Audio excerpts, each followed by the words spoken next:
WNYLaborToday.com brings you Western New York Labor News Now, Western New York's monthly labor news video magazine. An in-depth look at the issues facing labor unions and their members. With the Buffalo, Western New York region, the number 2 union community in the United States, we're Western New York's labor news media vehicles.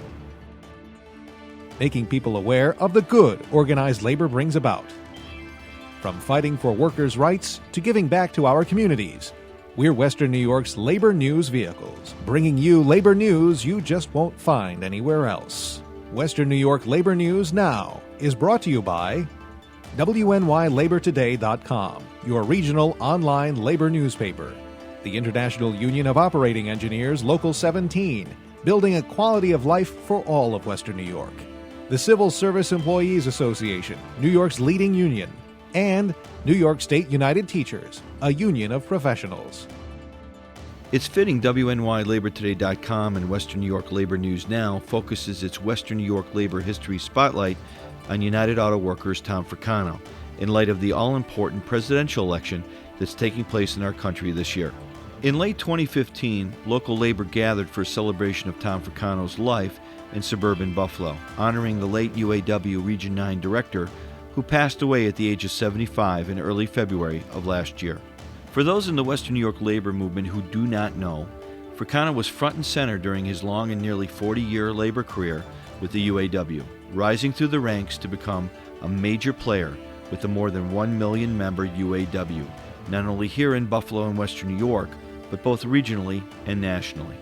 One of his major accomplishments involved being the first labor official in anyone's local memory who stood up for working people in making the decision to run for U.S. Congress back in 1996 against 4-time Republican incumbent Bill Paxon. And Fricano got the chance to carry labor's message when he spoke that same year at the Democratic National Convention. Tom's also remembered for playing a key role in Geraldine Okashinska being named UAW Region 9 Director, becoming the first woman regional director of the UAW, and the second woman on its 18-member executive board in 1998 following his retirement.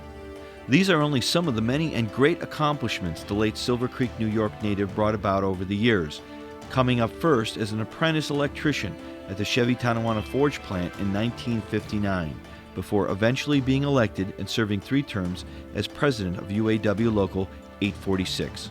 Tom went on to rise in the ranks as the UAW's Western New York area director, then as assistant regional director, and in 1989 as director of Region 9, which represented 55,000 active and 50,000 retired auto workers in the states of New York, Pennsylvania, and New Jersey. Western New York AFL-CIO Area Labor Federation President Richard Lipsitz called Fricano one of the most important labor leaders Western New York has had over the past 20 years. What made Tom a great leader was that he did not sit on his hands, current UAW Region 9 Director Terry Dittis told WNYLaborToday.com.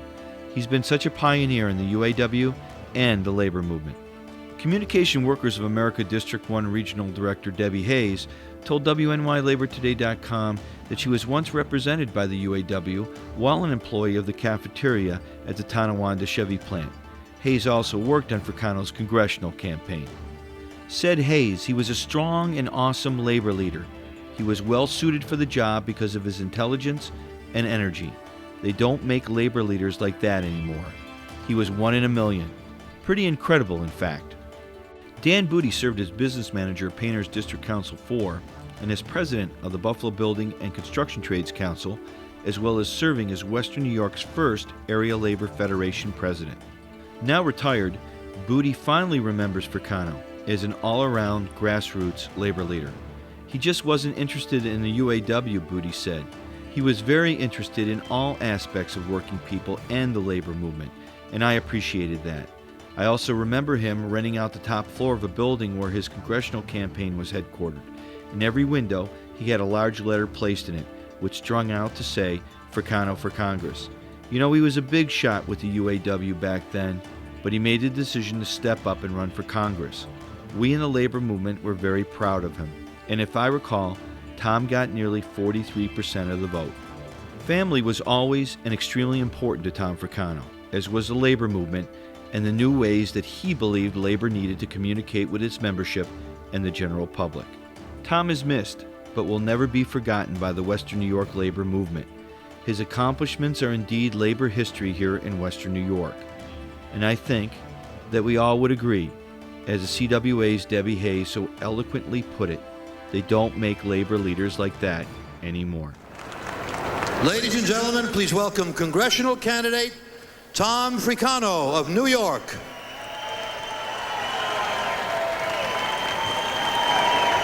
Good afternoon. It is an honor to address the delegates of the 1996 Democratic Convention. My name is Tom Fricano, and I'm running against Susan Molinari's husband. In June 1995, my wife Susie and I were driving down a road heading into my small hometown of Silver Creek, New York, on the way to deliver the commencement address at the high school I had graduated from 38 years before. We passed a billboard which read, "Hate and rage are four-letter words, but so are love and hope." I said to Susie, "That's it. That's what I want to tell these young people about love and hope, because my life has been filled with a lot of both." But unfortunately, in June of 1995, thanks to Newt Gingrich and his lieutenant, my opponent Bill Paxton, hope was under siege, as was the future for these young people. I know what it means to raise 3 children. I worked at General Motors while earning a college degree. My wife and I made sacrifices, as our parents had done, to make a better life for our children. It wasn't easy, but today, Newt Gingrich and Bill Paxton want to make that impossible for young couples. They want to force our middle-class families to choose between saving for their children's education and taking care of their aging parents. Where's the hope in that? Where's the hope for our parents whose Medicare Newt Gingrich and Bill Paxton want to cut? Where's the hope for young people graduating from high school whose student loans Newt Gingrich and Bill Paxton want to cut? And where's the hope for the person who wants to retire when Newt Gingrich and Bill Paxton decide to let companies raid the pensions they've counted on their whole lives? I was taught by my parents and grandparents to work hard and to care about people. I grew up in a house filled with love and hope, a family that treasured its children and looked out for our neighbors. As a leader in the United Auto Workers, I've learned that the art of compromise, not confrontation, is crucial. Whether in a marriage, in union negotiations between labor and management, or in the halls of Congress, success can only be achieved when there is give and take and a willingness to work together. I've done this as a labor leader, and I pledge to do the same in Washington. What I stand for is what we all stand for. It's taking America forward to a place where hard-working families have a chance to make something of themselves. I want to be able to go back to my high school's graduation next year as a congressman to tell them what we have done to restore hope in Washington. When the question is asked, what did you do when your country needed help? Let it be said that Tom Fricano did not stay in the dugout. He came to home plate to help the president keep America on track.